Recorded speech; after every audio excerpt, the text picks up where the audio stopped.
You can never whip these boys if you don't keep you and them separate. I found that out in Birmingham. You've got to keep the white and the black separate. In May of 1963, one individual in Birmingham, Alabama, reinvigorated the wilting civil rights movement.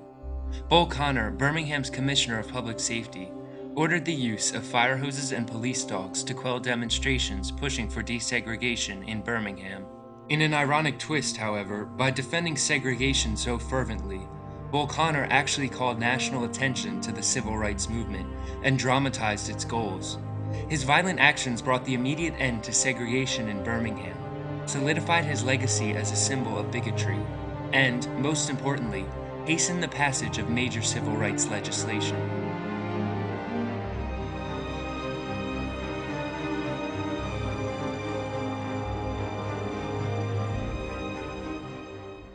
Starting in the 1950s, dramatic changes began to sweep the entire nation.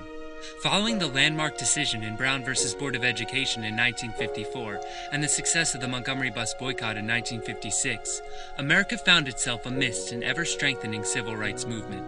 In 1962, however, the movement met its first significant setback in Albany, Georgia. The Albany movement was largely a failure. Because it lacked a clear-cut focus and failed to arouse an aggressive response from the police department, the campaign stalled. In August of 1962, the leader of the Southern Christian Leadership Conference, Dr. Martin Luther King Jr., left the city of Albany. According to King, the Albany movement's aims were so vague that we got nothing, and the people were left depressed and in despair. Although King left Albany crestfallen, he quickly refocused his attention on finding a way to regain momentum. King and other civil rights leaders sought someone that would display to the world the grim reality of segregation in the South. It didn't take long to find such an individual. Born in 1897, Theophilus Eugene Connor achieved local fame in Birmingham after dropping out of high school and becoming a baseball radio announcer in 1921. Due to his booming voice, Connor earned the nickname Bull, and eventually became, according to one publication, one of Dixie's most popular announcers. In 1934, Bull Connor launched his career in politics by becoming a member of the Alabama House of Representatives. According to Connor, he ran partly for the fun of it and partly to see how many friends I had. Despite his superficial motives and modest beginnings, Connor eventually would become one of the most infamous men in the South. By 1963, Connor had already gained his reputation for defending segregation at all costs. Over the past 2 decades, he had dominated Birmingham's political scene. Serving as the Commissioner of Public Safety, Connor controlled both the police department and the fire department. Connor frequently used his power to enforce Birmingham's stringent segregation ordinances, or, as he referred to them, our way of life. Bull Connor's Birmingham had become an international symbol of segregation and racism. The city was referred to as Bombingham for the numerous unsolved bombings by the Ku Klux Klan during Connor's reign. In 1962, Connor ordered the closure of over 60 of Birmingham's parks rather than follow a court's order to desegregate public facilities. According to Dr. King, Birmingham was the most thoroughly segregated city in the United States. After the failure of the Albany movement, local civil rights leaders implored Dr. King to make Birmingham the next target of the civil rights movement. The Reverend Fred Shuttlesworth told King, "If you come to Birmingham, the movement can not only gain prestige, it can really shake the country." With such a strong incentive, the Southern Christian Leadership Conference began planning for the campaign in Birmingham. It would be called Project C, for confrontation. I have the feeling that if we can get a breakthrough in Birmingham and really break down the walls of segregation, it will demonstrate to the whole South, at least the hardcore South, that it can no longer resist integration. Since African Americans comprise 40% of the consumer population in Birmingham, the SCLC decided to target segregation primarily in the business section of the city through economic boycott and prolonged demonstrations. The leaders of Project C also hoped that it would serve as a template for future resistances in southern cities. According to Shuttlesworth, we wanted confrontation, nonviolent confrontation, to see if it would work on a massive scale, not just for Birmingham, for the nation. After small-scale demonstrations in April, the leaders of Project C decided to use a revolutionary new tactic. The final phase of the movement would focus on mobilizing hundreds of Birmingham's youth. On Thursday, May 2nd, the first children began demonstrating. By the end of the day, Bull Connor and his police force had arrested 959 children, ranging from ages 6 to 18. Over the next few days, Connor continued defending segregation at all costs. Do you think you can keep Birmingham in the present situation of segregation? I may not be able to do it, but I'll die trying.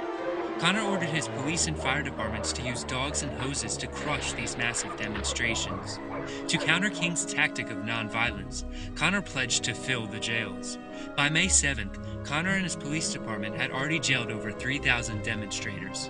The situation in Birmingham worsened as Connor proceeded with his relentless attack on the demonstrators.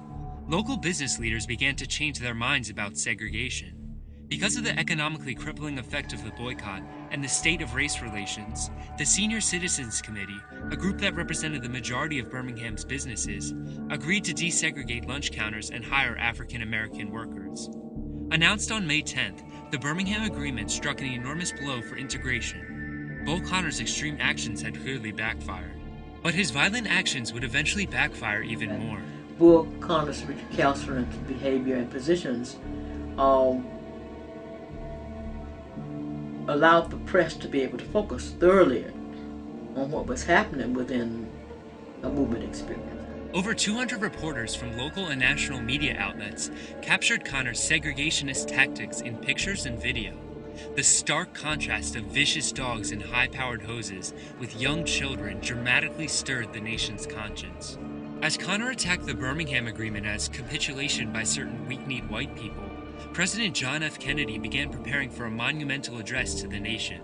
Previously, Kennedy had taken a rather lackluster stance on civil rights for African Americans.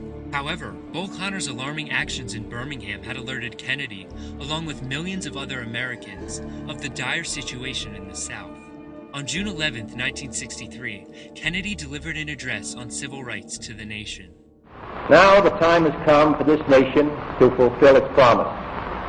The events in Birmingham and elsewhere have so increased the cries for equality that no city or state or legislative body can prudently choose to ignore them. I shall ask the Congress of the United States to act, to make a commitment it has not fully made in this century to the proposition that race has no place in American life or law. Using the momentum from the events in Birmingham, over 250,000 Americans participated in the March on Washington in August of 1963, rallying behind a cry to pass the bill. A year later, President Lyndon Johnson passed the Civil Rights Act of 1964. The act, which was originally proposed because of Bull Connor's aggressive defense of segregation, outlawed segregation in schools, public places, and employment, and was an enormous step towards equality between different races. On March 10, 1973, Eugene Bull Connor died. By this time, Connor had lost nearly all of his political power and remained in the minds of Americans as a racist leader in the South. But for the civil rights movement, Connor was so much more than that. Connor became the quintessential representation of racism and prejudice in the South. By pledging to defend segregation at all costs, Connor was the perfect individual around whom the civil rights movement could rally. His attention-grabbing actions were of the utmost of importance for the movement. 100 years after the Emancipation Proclamation, Connor's use of fire hoses and police dogs on demonstrators not only caused the immediate end of segregation in Birmingham, but also triggered a sequence of events, from Kennedy's proposal of a major civil rights bill to the March on Washington, that directly led to the Civil Rights Act of 1964. Connor's story demonstrates how one individual's actions have the power to influence popular opinion and call attention to inequalities in our world. After Connor's downfall, one periodical discussed his influence in Birmingham. Without Bull dominating the Birmingham scene, race relations in the city would have been far in advance of what they are, for in season and out he gave encouragement, aid, and comfort to the intellectually prehistoric mass mobs who have shot, bombed, and persecuted Negro citizens in an effort to thwart their advance to full manhood status. What this author could not understand, however, was just how crucial Connor's role was in advancing race relations in not only Birmingham, but in the whole nation. Connor has been called the perfect adversary because he embodied all of the ugliness of segregation in the hardcore South. Pictures of his racist actions alerted the nation of the inequality in everyday life in the South and led to an unanticipated revival in the previously wilting civil rights movement. Reflecting back on the events in Birmingham, President Kennedy remarked on the importance of Connor in the civil rights movement. He said, "The civil rights movement should thank God for Bull Connor. He's helped it as much as Abraham Lincoln."